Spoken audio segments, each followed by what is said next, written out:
ഈ മഴയത്ത് ഞങ്ങളുടെ നാട്ടിലൊരുത്തൻ നാടൻ കോഴിയുടെ ബിരിയാണി കഴിക്കുന്നത് കണ്ടോ? അതാടാ എനിക്കിപ്പോ ഓർമ്മ വരുന്നത്. ബിരിയാണിയുടെ കൂടെ ഒരു പെഗും കൂടി വേണം. കറക്റ്റ്.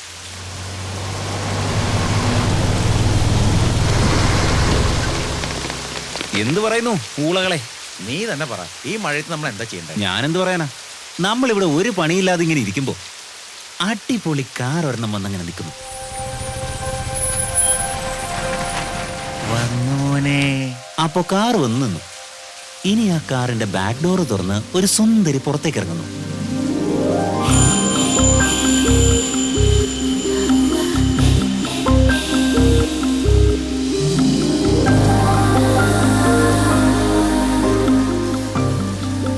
ഇറങ്ങി മോനെ, ഒന്ന് കണ്ണു തുറന്ന് നോക്ക്.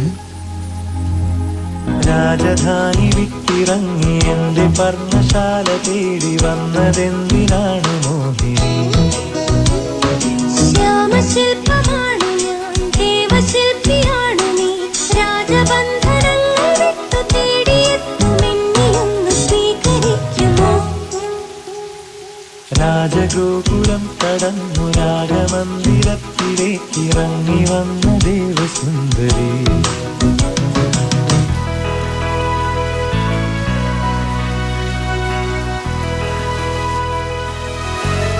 സമയം നല്ലതാ മോനെ, ട്രൈ ചെയ്ത് നോക്ക്. ഇപ്പൊ ഈ മഴയെങ്ങാനും നിന്നാ ഞാൻ അവളെ ഓടിച്ചെന്ന് കെട്ടിപ്പിടിക്കൂടാ. മഴ നിക്കത്തൂല്ല, നീ കെട്ടിപ്പിടിക്കത്തൂല്ല. ആഹാ, പ്രകൃതി വരെ എനിക്ക് അനുകൂലമായിരിക്കടാ. ഇനി ഒട്ടും താമസിക്കേണ്ട രഞ്ജിത്ത്, അവളെ വളയ്ക്കാനുള്ള പ്ലാൻ തയ്യാറാക്കുക.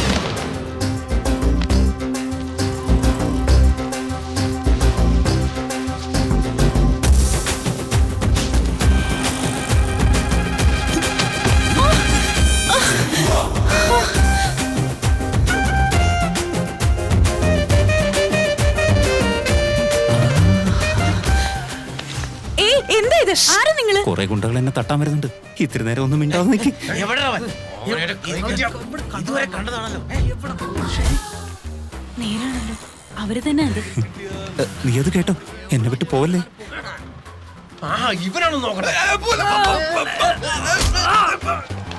വേണ്ട, എഴുന്നേക്കണ്ട, അവരിവിടെ തന്നെ ഉണ്ട്. എങ്ങനെ എഴുന്നേക്കും? Thank you very much. നീ എന്റെ ജീവനാ രക്ഷിച്ചത്. ഞാൻ എന്നും കടപ്പെട്ടവനായിരിക്കും. ഈ ദിവസം ഞാൻ ഒരിക്കലും മറക്കില്ല. ഒരു ജീവൻ രക്ഷിക്കാൻ കഴിഞ്ഞതിൽ എനിക്കും സംതൃപ്തിയുണ്ട്. ശരി, ബൈ.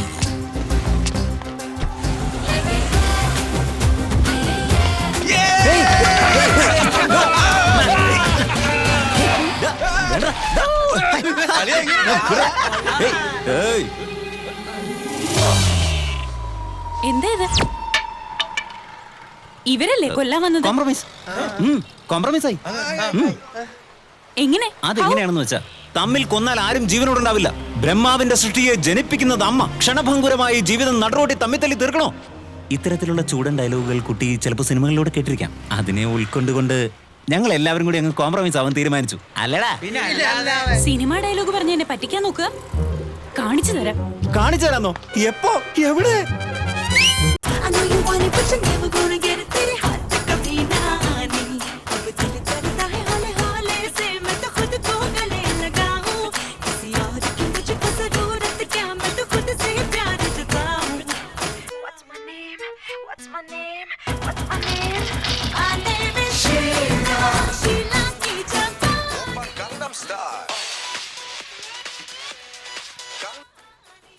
ഹലോ, ആ സെക്രട്ടറി സാർ, ഞാൻ മുത്തശ്ശിയല്ല.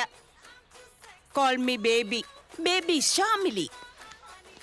എന്താ നിങ്ങളിങ്ങനെ ഫ്രീ ടൈമിൽ ജിമ്മിൽ ചെന്ന് ബോഡി നല്ല ഷേപ്പാക്കി കൂടെ? അപ് ടു ഡേറ്റ് ആവണ്ടേ? കണ്ണാടിയുടെ മുമ്പിൽ ചെന്ന് നിന്നേ ചമഞ്ഞൊരുങ്ങിയിട്ടൊന്നും കാര്യമില്ല. മറ്റുള്ളവര് നോക്കുന്ന വിധത്തിൽ അട്രാക്റ്റീവ് ആവണം. ചേച്ചി, മറ്റുള്ളവരെ നോക്കാൻ വേണ്ടി നമ്മൾ തയ്യാറാവണോ?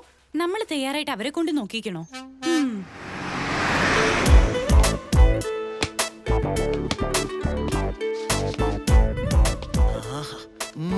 എന്റെ പൊന്നുമോളെ, ഇവനെന്താ ഈ ഫോണിൽ കിസ് ചെയ്യുന്നത്? എടാ, ഗേൾ ഫ്രണ്ട് ഫോൺ ചെയ്താ ഒരു കിസ് കൊടുത്തിരിക്കണം. അതാ എന്റെ രീതി. നീ ഇങ്ങനെ കുറച്ച് കൊടുത്തല്ലേടാ? പിന്നെ എത്ര പേർക്ക്? ഇന്നലെ കണ്ട പെണ്ണിനെ കണ്ടിരുന്നെങ്കിൽ കട്ട കോൾ ആൻഡ് കിസ് ഗേൾ എന്ന ഗെയിം കളിച്ചോണ്ടിരിക്കായിരുന്നു. നിനക്കിപ്പോ മഴയാണോ വേണ്ടത്, ഇളയരാജയുടെ പാട്ടാണോ വേണ്ടത്?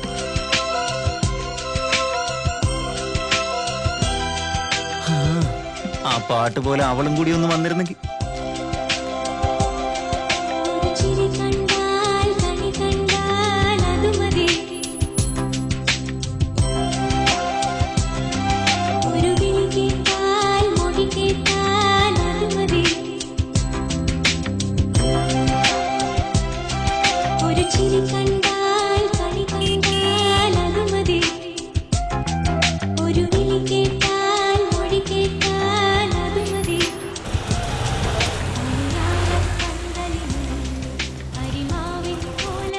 അളിയാ വണ്ടി സ്റ്റാർട്ട് ചെയ്യടാ.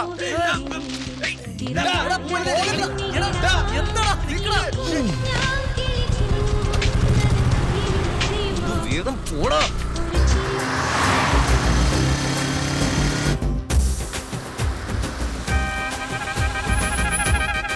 മാഡം ഇത് നോ പാർക്കിംഗ് പ്ലേസാ. എന്തായാലും 5 മിനിറ്റ് നേരത്തെ കാര്യമല്ലേ ഉള്ളൂ. ആ അങ്ങനെയൊക്കെ പറയും. ഇപ്പോ ഷോപ്പിംഗ് കഴിഞ്ഞ് തിരിച്ചു വരുമ്പോഴേക്കും അവസ്ഥ എന്തായിരിക്കും ആർക്കറിയാം.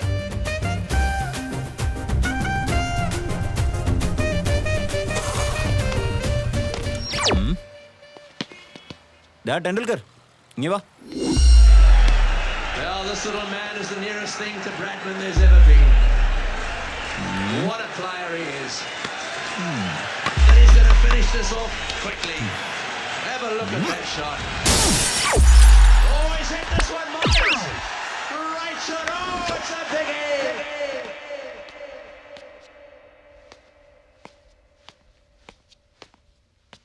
നിനക്കോ ഫോണില്ല. ഏത് നമ്പറാ കൊടുത്തേന്ന് ഓർക്കടാ.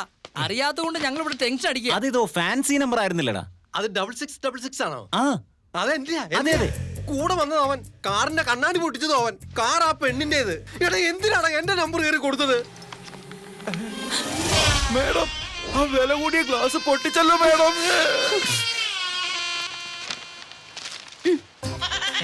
ഹലോ, കാറിന്റെ ഗ്ലാസ് പൊട്ടിച്ചോ? അതെ അതെ. അപ്പൊ ഏടാ പെണ്ണിന്റെ ഫോണാ. ഹലോ, ഇവിടെ കാറ് പൊട്ടിയിരിക്കുന്നു. നമ്പർ കണ്ടു വിളിച്ചതാ. പൊട്ടിയതല്ല, പൊട്ടിച്ചതാ. വാട്ട്? എന്തിന്? നോ പാർക്കിംഗ് പ്ലേസിൽ കാർ പാർക്ക് ചെയ്തതിന്. പാർക്ക് ചെയ്തോണ്ട് തനിക്കെന്താ? നിന്റെ കാർ എന്റെ ജീവിതത്തിന് ഒരു തടസ്സമായി, അതുകൊണ്ട് അങ്ങ് പൊട്ടിച്ചു. പിന്നെ നമ്പർ എന്തിനാ വെച്ചിട്ട് പോയത്? ഇനിയും ഇങ്ങനെ കാർ പാർക്ക് ചെയ്താൽ ഇനി ബാക്കിയുള്ള ചില്ലും കൂടി പൊട്ടിക്കുമെന്ന് പറയാനാ. എന്റെ നമ്പർ ഒന്ന് ഫീഡ് ചെയ്തേക്ക്. അതിനുള്ള നമ്പറായത്. താങ്ക്സ് ഫോർ ദ തോന്നണ. ആടാ ഞങ്ങളൊന്ന് പുറത്തു പോവുക. ഓ ദേ അവള് വീണ്ടും അത് പൊക്കി പിടിച്ചോണ്ട് വരുന്നു. ഇപ്പൊ ഇത് എന്തിന്റെ മോളെ? 100 out of 100 uncle. എന്റെ അമ്മോ, I got it. ആ മണ്ടനും കൂടെ നീ ഇതൊന്ന് പറഞ്ഞു കൊടുത്തേരെ മോളെ. വെളിവ് കേട്ടോ. വാ മോളെ, വാ വാ വാ. Sweet. അങ്ങനെ നിക്കാതെ ഇവിടെ വന്നിരിക്കേ. ആശേ, നിനക്ക് എങ്ങനത്തെ ചെറുക്കനെ ഇഷ്ടം പറഞ്ഞേ. ഭർത്താവോ? You mean husband? എന്റെ ടൈം ടേബിളിൽ ഈ സബ്ജക്റ്റ് ഇല്ലല്ലോ. സ്മോക്ക് ചെയ്യരുത്, ഡ്രിങ്ക് ചെയ്യരുത്, എപ്പോഴെന്നെ ഉമ്മ വെച്ച് ഓർക്കുന്നവനായിരിക്കണം. എങ്ങനെ? ഫോർഹെഡിലാടാ. സന്ധ്യക്ക് വീട്ടിൽ വരുമ്പോ കയ്യിൽ മുല്ലപ്പൂ വാങ്ങിച്ചു വന്ന് എന്റെ തലയിൽ ചൂടി ഉമ്മ വെക്കണം. Wow, what a homely talk. Really? Thank you. കേട്ടോ, പാചകം അറിയണമെന്ന്. രാത്രി ആയാല് രാത്രിയില് എന്നെ പിഞ്ചു കുഞ്ഞിനെ പോലെ എടുത്ത് മടിയിൽ വെച്ച് ഉമ്മ തരണം. അത്രേ ഉള്ളൂ.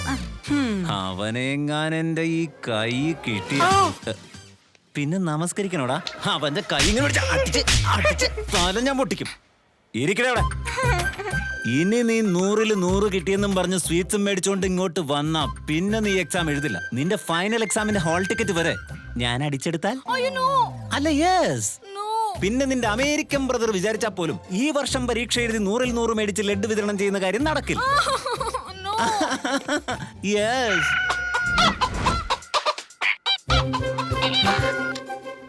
ഹലോ, ഞാനിവിടെ വലിയ പ്രശ്നത്തിൽ പെട്ടിരിക്കുക. I will call you back.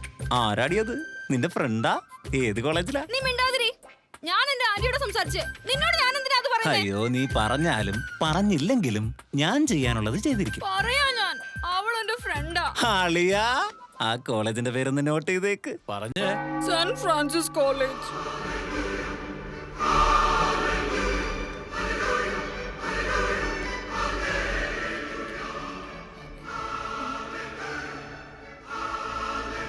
Thank you, Jesus Christ.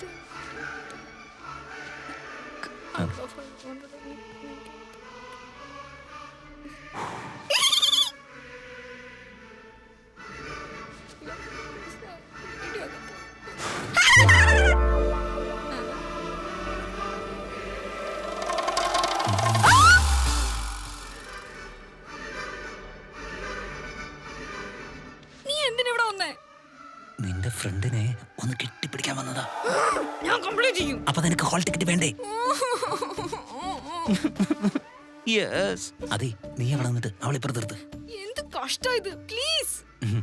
ഇടിപ്പിച്ചാശേ, മനുഷ്യൻ വിചാരിച്ച നടക്കാത്തതായി ഈ ലോകത്ത് ഒന്നുമില്ലെന്ന് അബ്ദുൽ കലാം വരെ പറഞ്ഞിട്ടുണ്ട്. മനുഷ്യനൊരു ഉപഗ്രഹം അയച്ച് ചൊവ്വ വരെ എത്തിക്കാമെങ്കിൽ എന്റെ ഈ കൈ അവളുടെ അടുത്ത് എത്തിക്കാൻ ഇത്ര പ്രയാസോ? ഞാനൊന്ന് ട്രൈ ചെയ്തോട്ടെ.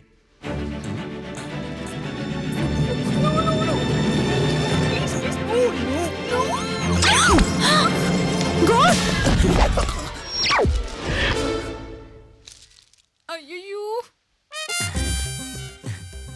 അങ്ങനെ എന്റെ കാര്യത്തിൽ വളരെ പെട്ടെന്ന് തന്നെ ഒരു തീരുമാനം ഉണ്ടായിരിക്കുകയാണ്. നിന്റെ കാറിന്റെ ഗ്ലാസ് പൊട്ടിച്ചത് ഞാനാ.